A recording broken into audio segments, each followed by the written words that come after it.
मैं सब कुछ जानता हूं। मुझे सब कुछ पता है कि 7 तारीख और 14 तारीख के बीच में क्या हुआ। सुशांत सिंह राजपूत वाले मामले में आखिरकार एक बड़ी शख्स ने एक बहुत बड़ा दावा करा है कि आखिर सुशांत के साथ उस रात क्या हुआ था। आप सुनिए पहले इस वीडियो को। अरे रिया, चुपचाप सच्चाई बता दो।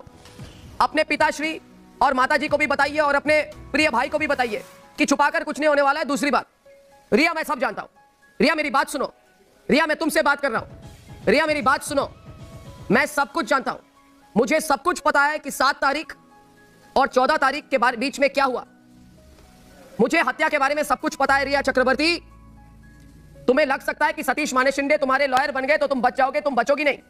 रिया मुझे यह भी पता है, और मेरी बात कान खोल कर सुनो, कि इसमें जो जो बड़े लोग शामिल है ना, परमवीर सिंह और अनिल देशमुख, उद्धव ठाकरे जी, आपको मैं विश्वास दिलाता हूं मुझे सब कुछ पता है इस केस के बारे में। अब जितना आप लोग खुद से नहीं बताएंगे उतना मुझे पर्दाफाश करना होगा। आप मुझे जानते हैं, मैं समय लेकर सब कुछ एक्सपोज करता हूं, और मैं डायरेक्ट बता रहा हूं शैलेश जी कि अगर किसी को सब कुछ पता है तो वो मैं हूं।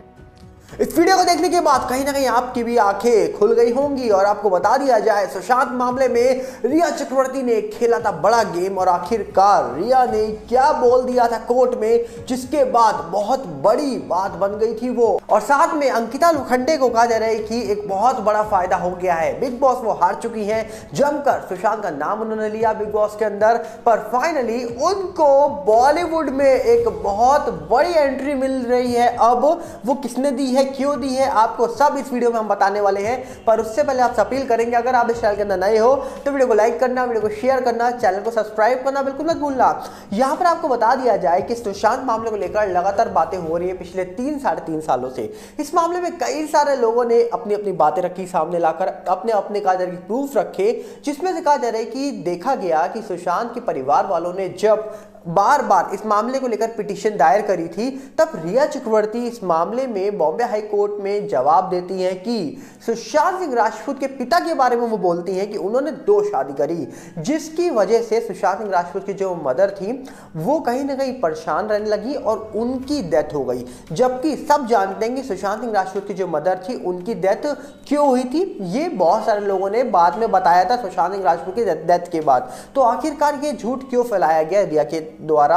यहां तक कि रिया ने यह भी बात बोली कि सुशांत की एक सिस्टर को मेंटल इलनेस की दिक्कत है। अब सोचिए रिया चक्रवर्ती किस प्रकार गेम खेल रही थी इस पूरे मामले में, यह बहुत बड़ा सवाल है। और रिया चक्रवर्ती के इन दावों के बाद बड़े बड़े नेता यह बोलने आ गए कि सुशांत के पिता ने शादी करी थी, उसके बाद यह सब कुछ हुआ। तो कहीं ना कहीं आप सोचिए कि रिया ने आखिर ये बात क्यों बोली, किसके कहने पे बोली, और ये स्क्रिप्ट किसने लिख कर दी, इसको लेकर लगातार चर्चा हुई थी। और आखिरकार ये सवाल उठाया गया था कि सुशांत केस में ये बड़े बड़े और एक गंभीर बातें जो उठाई जा रही हैं, जो आरोप लगाए जा रहे हैं सुशांत के परिवार के ऊपर, ये कौन लगा रहा है। मतलब सोचिए, कोई शख्स जिसको गलत बोला जा रहा है वो कहीं ना कहीं अपने आप को सही साबित तो नहीं कर पा रहा, पर भैया वो सीधा उस फैमिली को ही गुनहगार बता रहा है, उस फैमिली के ऊपर ही आरोप लगा रहा था जिस फैमिली ने अपना बेटा खोया है। तो इससे बड़ी चौंकाने वाली बात क्या हो सकती है। और वहीं पे अगर हम बात करें तो कहा जा रहा है कि सुशांत केस को लगभग 3.5 साल हो गए हैं। इस मामले में लगभग कहा जा रहा है कि सीबीआई को आए हुए 3 साल के ऊपर हो गए हैं, और मामले में जांच 3-3.5 साल से चल रही है। और उसके साथ साथ देखा जाए तो अभी तक कोई भी डिसीजन निकल के नहीं आया है। पर उम्मीद है कि भैया मोदी जी हैं तो सब कुछ मुमकिन है, और ये उम्मीद आज भी बनी है, क्योंकि लोगों को ये लगता है कि इनडायरेक्टली वे में तो काम चल ही रहा है। डायरेक्टली वे में जो चीज दिखाई नहीं जा रही है, जरूरी नहीं है हर चीज सामने रखी जाए जनता के। कुछ चीजें पीठ के पीछे से कर दी जाती है और जनता को पता बाद में लगता है। तो यहां पर रामलला तो आ गए हैं अयोध्या। अब लगता ऐसा है कि अगला काम जो है वो चुनाव है, और चुनाव के आसपास कुछ ना कुछ डेवलपमेंट देखने को मिल सकती है सुशांत और दिशा केस में, क्योंकि दिशा केस में एसआईटी का गठन कर दिया गया था।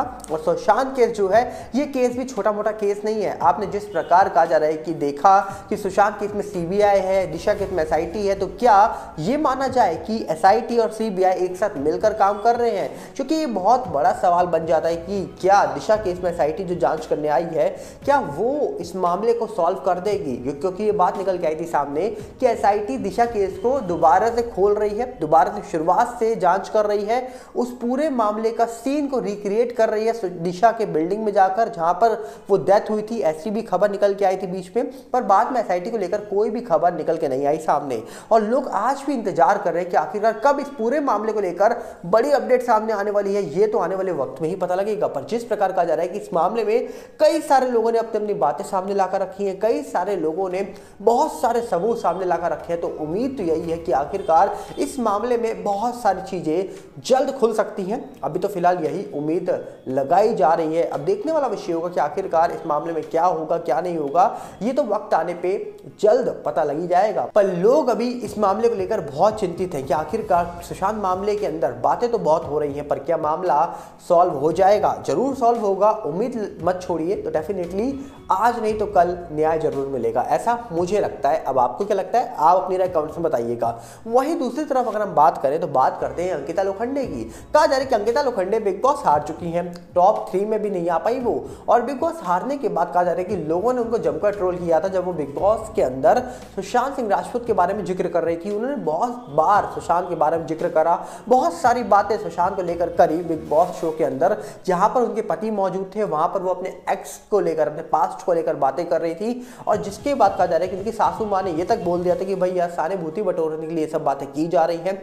अब वो क्यों कर रही थी क्यों नहीं कर रही थी वो तो शायद वही जाने, या फिर हो सकता है कि बिग बॉस ने उनका फायदा उठा लिया, इसलिए वो सुशांत का नाम ले रही थी। उनको लग रहा था कि वो शो जीत जाएंगी, लोगों को लग रहा था वो शो जीत जाएंगी, पर शो की ट्रॉफी थमा दी गई मनोवर फारूकी के हाथों। अब कहा जा रहा है कि यहाँ पर एक सवाल बनता है कि बिग बॉस हारने के बाद क्या अंकिता को कोई फायदा होने वाला था? आपको हमने पहले एक दिखाया था ट्वीट, जहां पर मुकेश छाबड़ा ने ट्वीट किया था। ऐसा दावा हो रहा था कि एक ट्वीट निकल के आया जहां पर मुकेश छाबड़ा जल्द ही अंकिता लोखंडे को अपनी फिल्म में लेने वाले हैं। अब मुकेश छाबड़ा कब लेंगे या कब नहीं लेंगे ये तो बात की बात है।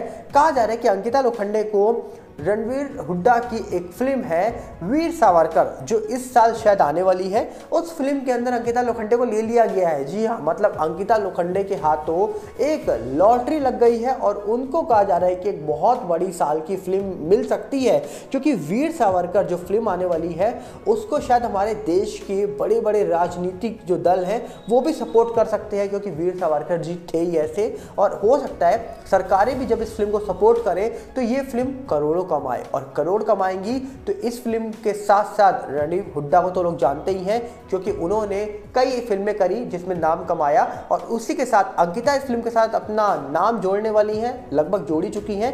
तो इस फिल्म के साथ अंकिता भी फेमस और हो जाएंगी, और उसके साथ साथ क्या अंकिता को आने वाले टाइम पर बॉलीवुड की कई और फिल्में मिलने वाली हैं, ये सब अभी कयास लगाए जा रहे हैं। अब क्या होगा क्या नहीं होगा ये तो आने वाले वक्त में ही पता लग जाएगा। इसके लिए हमें इंतजार करना पड़ेगा कि आखिरकार अंकिता लोखंडे को और कौन सी फिल्म मिलने वाली है और उनको और कौन नई फिल्म ऑफर करने वाला है। क्या आने वाले वक्त में उनके दोस्त संदीप सिंह भी कोई फिल्म बना रहे हैं, क्योंकि हाल ही में संदीप सिंह की अटल फिल्म निकल के आई थी। अब हो सकता है आने वाले टाइम पर संदीप सिंह ही उनको कास्ट कर ले अपनी फिल्म पर, या फिर उनको कोई और कास्ट करने वाला है। मुकेश छाबड़ा दिल बेचारा 2 की जो बात कर रहे थे, क्या दिल बेचारा 2 में कहीं अंकिता लोखंडे को तो वो नहीं लेने वाले हैं? अभी कुछ नहीं कहा जा सकता है, हो सकता है कि भैया दिल बेचारा 2 में अंकिता को ले लिया जाए, क्योंकि मुकेश छाबड़ा जी का अगर ये ट्वीट सच्चा है जहां पर उन्होंने लिखा है कि आयशा खान और अंकिता को वो जल्दी अपनी फिल्म में लेने वाले हैं, कोई नए प्रोजेक्ट में लेने वाले हैं, तो क्या दिल बेचारा 2 का जो अनाउंसमेंट किया गया था, क्या दिल बेचारा 2 में अंकिता अगर हुई तो क्या वो फिल्म चलेगी? आप अपनी राय कमेंट्स में रख सकते हैं, हमने कमेंट बॉक्स आपके लिए खोल रखा है।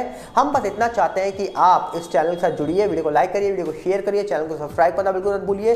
और साथ में हमारा यूट्यूब का नया चैनल सागर भल्ला 18, इंस्टाग्राम का नया चैनल सागर भल्ला 18 और फेसबुक का नया चैनल सागर भल्ला, सबके लिंक आपको डिस्क्रिप्शन में हमने दे रखे हैं। कुछ मत करिए, जाइए उनके साथ जुड़िए, उनको प्यार दीजिए, जितना प्यार आपने इस चैनल को दिया है उतना ही प्यार उनको दीजिए। सबके लिंक हमने डिस्क्रिप्शन में दे रखे हैं। मिलते हैं बहुत जल्दी, नमस्कार, जय हिंद।